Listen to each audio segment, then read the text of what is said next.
Do you know those people in the Book of Boba Fett that augment their bodies with technology? Or the guy in Captain America the Winter Soldier who puts his consciousness into this big computer thing? You are standing in my brain. Well, what if that wasn't science fiction? What if it wasn't in a galaxy far, far away or in some cinematic universe? What if it was a reality? How would we as Christians think biblically about that? Well, believe it or not, this is actually underway already. People are currently working towards this thing, so we need to understand what they're doing, why they're doing it, and crucially, we need to know what we think about it. So I want to explain what transhumanism is, and I want to do it in a way that someone who is a proponent of transhumanism would say, yeah, that's what we believe, because I think that's the only way you can really do this thing. I don't want to present like a caricature of this thing and then take down this straw man argument.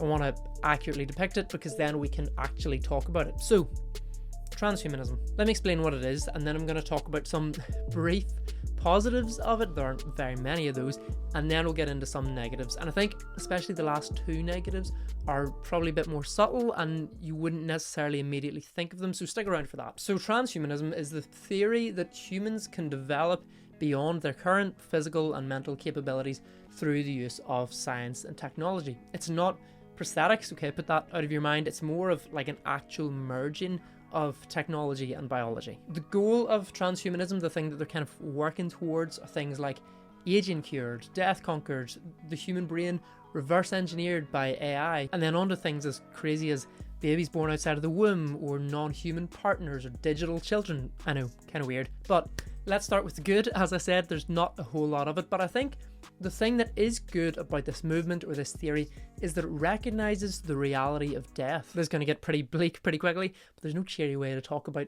our mortality, so stay with me, okay? Transhumanism recognizes the reality of death and the tragedy of death. There's a lady called Elise Bohan. She's got a PhD in philosophy and she's written a book on this, and she kind of sums up the human experience as this. She says, we work, we learn, we love, we lose, and we die. And so for her, transhumanism is about addressing what she calls the tragedies of reality. Aging, sickness, involuntary death. She wants to make us, quote, more than human by liberating us from our, and these are her words, not mine, our ape-brained meat sacks. Oh, that's gross. And to be honest, this attitude that she brings to life is kind of what Ecclesiastes is about. It says that you live and you die and everything is meaningless without God. The teacher in Ecclesiastes pursued work and pleasure and wealth and found that all of it is meaningless, all of it is a vapor, because at the end of the day, death comes for us all. And similarly, Jesus felt the pain and the loss of death, the fact that death is an intruder and an enemy in our world. In John 11, he goes to the friend of his tomb, Lazarus. In John 11, he goes to the tomb of his friend Lazarus, and it says Jesus wept. And like 3 times before this, he had said this illness will not end in death. So he wasn't weeping for Lazarus per se, but at the fact that death is in the world. The Bible doesn't shy away from the grim reality of death, and so you can't fault here the desire to transcend death, the desire to overcome it, because death is the ultimate human enemy. Too often people don't think about their own mortality, they ignore it until they can't really ignore it anymore. And so I guess that honesty and the acceptance of that reality is a benefit of transhumanism, or certainly a plus for them, but that's about as far as I can see the benefits going. Let's get into some negatives here. I'm going to start with the more obvious ones first, and then, as I said, we'll get into some more subtle stuff. But before I do that, if you are enjoying this video, then I would really appreciate it if you take a second to like and maybe like share some thoughts in the comments at the end of the video. That just helps this spread to more people. So thank you for doing that. Right, the first and probably the most obvious issue with transhumanism is that it's a desire to be God. And this was Satan's temptation in the garden. He said, oh, be like God, do things your way. You get to decide what's good and bad. You don't need God for all this stuff. You can be gods yourselves. Since then, isn't that what we've tried to do? And again, we've got some honesty from this lady, Elise Bohan, about this very fact. She says, a lot of what has been talked about in religion, omniscience, omnipotence, hopefully omnibenevolence, we'll come back to that, we're at least getting closer to that all-seeing, all-knowing, all-exploring force. She's saying that she wants humanity to become God. That's kind of the goal of transhumanism. And she tells a story of a time after she had done a lecture where a biologist came up to her. She'd been talking about this, and a biologist came up to her and said, we're building God, you know. To which she replied, I know. That's a bold claim. It's also a claim that has been made in one form or another throughout the centuries, and it never really goes that well for the person who thinks they are God. Now, I think a major issue here with our desire to be God is that we as humans are just so prone to evil. I mean, she says it herself here. She's like, hopefully we'll achieve omnibenevolence. But when have we as humans ever shown any evidence that we could attain omnibenevolence? Instead, time and time again, we've seen the lesson of history is that power corrupts, and that absolute power corrupts absolutely. So if we're suddenly omniscient and omnipotent, then that's only going to magnify the evil that's in us. And we've seen really good people who are just ruined, their characters made vile and evil and corrupt by power. How much more so is that going to happen if we are all powerful and all knowing? I think the simple fact that like we as humans, we as individuals have our own morals and our principles, and we don't even live up to those. So how could we possibly be good gods? It's not going to happen. A second issue is kind of like the first, but I think a little bit more subtle. And that is that we want all of God's stuff, but we don't want him. If you look at this goal of transhumanism, age incurred, death conquered, justice and peace, harmony between ourselves and the world and between others, and harmony between ourselves and ourselves, you know, peace of mind, less dissonance, just peace and calm. All of these things, God says, okay, I will give you these things on my terms, and we're like, nah, I don't want that. Because again, going back to the first point, we want to be God.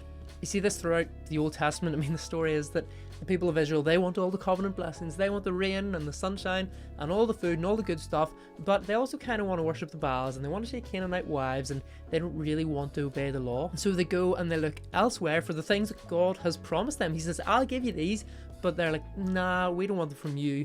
We want to get them for ourselves from these other places. And it's the exact same today. Human nature has not changed. God promises to restore creation so that there's no more death or mourning or crying or pain. He promises that people are going to beat weapons of war into tools for human flourishing, that all the nations are going to come together in unity and peace and in harmony and worship him together. He promises that justice and peace are going to reign, that evil, all evil, is going to be exposed and going to be banished and punished. And people think, yeah, that's great, that all sounds really good, but we don't want it from you, God. And the issue here is that God says, okay, if you want this, then you've got to acknowledge me as the king of the universe. You've got to submit your will to mine. You've got to do what I want you to do. And we think, nah, we want to be God. And so we want all of God's stuff. We're like, okay, yeah, God will take all of that, all those things you promised, but on our terms. Again, Elise Bohan rightly says that she believes transhumanism is encroaching on fields that religion has traditionally held. She's right. And obviously I'm not talking about religion, I'm talking about Christianity here, but obviously I think the triune God has the market cornered on omnipotence and omniscience and omnibenevolence. He's got all of that.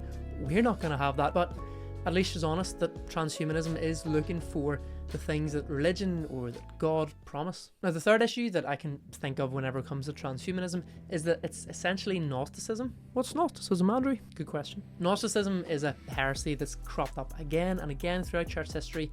It has origins in like Plato and Greek philosophers, but it's essentially the belief in a really sharp distinction or divide or even separation between the material world, the matter, the physical world, and the inner world, the inner mental, spiritual, cognitive world. It says the inner is more important than the outer, even sometimes going as far as to say that the outer, the material world, is evil and is wrong and corrupted and bad. It resulted in Corinthian believers having really ungodly relationships because they thought, okay, well, it doesn't matter what you do with the body, but Paul said, no, your bodies are a temple of the Holy Spirit. Post-Bible then, Gnostics taught all sorts of heretical stuff about the incarnation and Jesus, because obviously Jesus couldn't take on evil, corrupted flesh. And now I think a lot of what we're seeing in culture has kind of Gnostic influences, especially with things like transgenderism. Living your truth, the authentic you, all of that stuff, the inner over the outer, Gnosticism. And it kind of shows that there's nothing new under the sun. As Ecclesiastes said, Satan is just playing the same plays over and over again, and because human nature doesn't change, we just lap that stuff up. And I think specifically when it comes to Gnosticism and transhumanism, I think transhumanism is failing to recognize that our bodies are part of what makes us human, that there's no distinction between us as humans on the inside and these are just ape-brained meat sacks.